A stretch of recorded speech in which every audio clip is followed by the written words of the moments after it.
The fourth of 6 episodes now, with Bill and Nanra telling his story, How I Slayed the Dragon.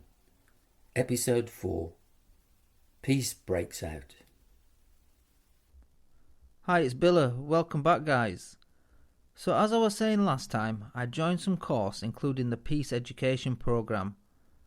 I was working as a mentor and I was preparing for court. Things were coming together. And as I told you, I dodged a bullet by having a couple of charges dropped. I was about to go to court for sentencing, so this is what happened. After 6 months on remand, I was now clean and ready for my day in court. I was expecting the worst and hoping for the best, a policy I often used in prison. The day finally came, 28th of January 2019. That's a date I'll always remember. I was ready and relaxed, eager to get it done and sorted. I knew the whole process was going to be a blag. I was going guilty for possession with intent of Class A's and B's.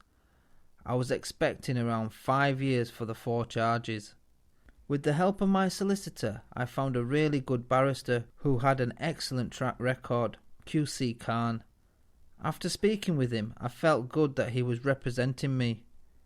He was pleased to see all the progress I had made. All my references showed that I'd successfully become drug-free. I'd continued rebuilding family ties and became a prison mentor. It was all excellent ammunition for the barrister in our mitigation. The day came and I was waiting in the court cells right through till early afternoon. I'd nothing to do but pray for a good result, but I knew I had done my best. Finally, I was called up to court number 2, Bradford Crown Court. Judge Rhodes had a reputation for being a hard nut against drugs. I hoped he'd take mercy on me and see I was trying to change my life for the better. Anyway, forget the details. The gavel came down and I was sentenced to 4 years and 4 months.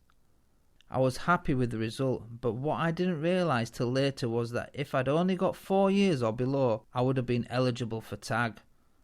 So as it stood, I'd have to serve 2 years, 2 months. My EDR, earliest date of release, was 7th of October 2020. Now that I knew my sentence, I could at least plan my time. I honestly believed that karma would look after me since I'd made the conscious decision to change and be the person I wanted to be.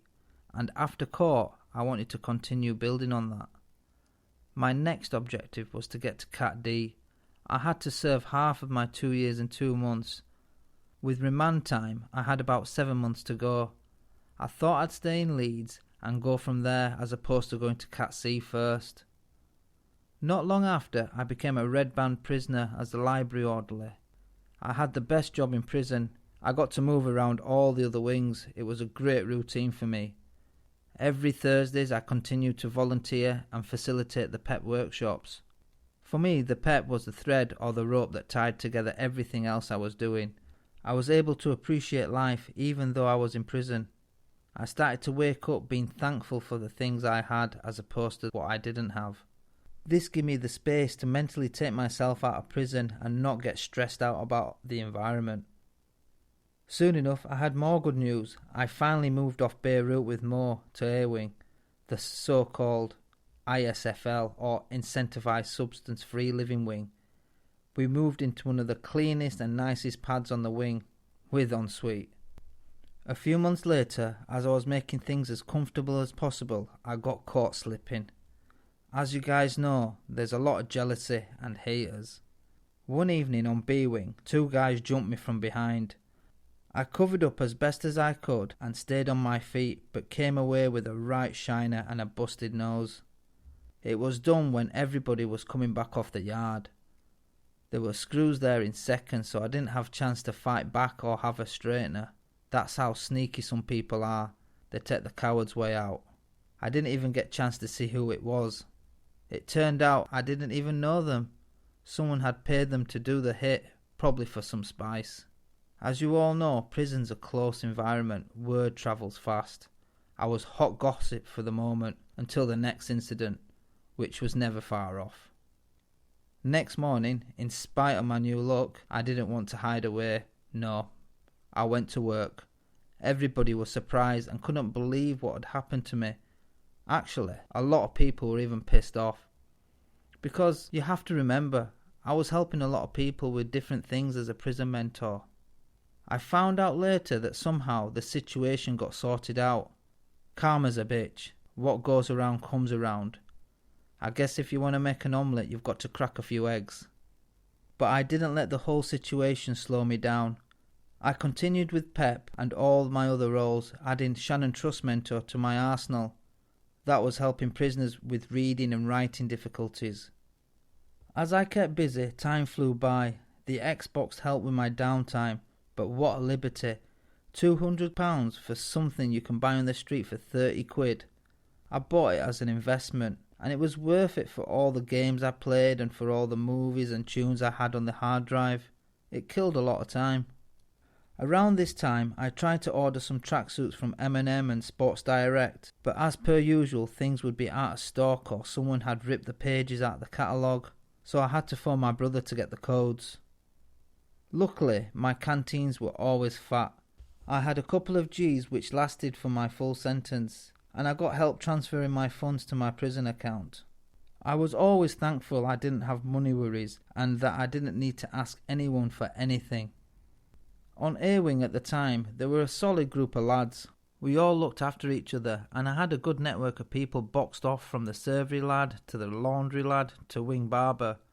We even managed to have our enhanced lounge with leather sofas, a big TV, 2 microwaves, 2 toasters, 2 Brevils and a hot plate complete with fridge, courtesy of the ISFL. But still, HMP Leeds is a Cat B local prison. I felt that I had achieved more than I set out to and wanted to progress and change. I was ready for the next leg of my journey. My Cat D shout was only a few months away. By summer, it was scorching in them little pads with no ventilation. Luckily, I could get out my cell till 7 PM in some capacity, but I remember there being some long-ass nights. It was next level. Quickly, I grafted a 12-inch fan. I knew a guy who had 2 of them. He gave me it for nothing, but I took him some munch anyway. At this time, Mo had gone to Cat D, so after 8 months, I had to find a new pad mate. Luckily, I had the choice of pretty much anyone within reason in the prison. I ended up inviting a guy called Dean in with me till I got shipped out. By this time, I had a solid group of lads in PEP with me who came every week, and the transformation I saw in them was inspiring. There was Abu, who after the PEP sessions would write the most emotive poems which told a story with clever wordplay, and he would bring them into next week's session and read them out. Then there was Syed, who in the sessions would come out with some very eloquent and insightful things to say. And then there was Kevin, who had a lot of anger issues and only came at first to get out of his cell. He didn't get it at first, but after a few sessions he really chilled out. There were lots of different people from lots of different backgrounds who all had different reasons for being in prison. Some were only on the course a short time before being shipped out, but everyone seemed to get a clearer perspective and understanding about themselves, and everyone seemed to find it helped them with their time. By this time, the volunteers brought in proper hot drinks and a variety of chocolates, sweets, biscuits and buns. And one volunteer, Havana, would bake the best cakes and quiches. Outside flavours. Can't go wrong, yeah? I got to know the volunteers pretty well, and I became the unofficial PEP rep. Along with facilitating the workshops, I promoted the PEP in the prison magazine, the Alpha Times. I even got creative myself and did a big painting. I wrote some short poems and other little sayings. I was enjoying being there, helping everyone I could to box things off. At one time, Tony, the head of PEP UK, visited us. Carolyn must have told him about the good stuff going on at Leeds. It was really nice that he had made the journey to come see us all. I've kept in touch with the people from PEP. I've got great relationships with all of them to this day. I don't know after how many weeks my offender manager came to see me. I was thinking these guys seemed to always be on holiday, but he was sound with me. He saw what I was about and paved the way to Cat D for me. So I started to downsize my things because I accumulated a lot of stuff over my time and I wasn't going to take it all with me. I was only allowed to take 3 bags. I had at least twice that. So I had the blagging task of going through all my things and packing up. I started to do it little by little here and there, so by the time I was expected to go, I was ready. In October 2019, I said my goodbyes and looked forward to an open prison. Luckily, my friend Khalid from the wing was going with me. So come check me out next time as I go to an open prison. It was a trip. Also, I prepare for release. So keep your heads up and keep plugging away, as good things will start to happen. Take care till next time.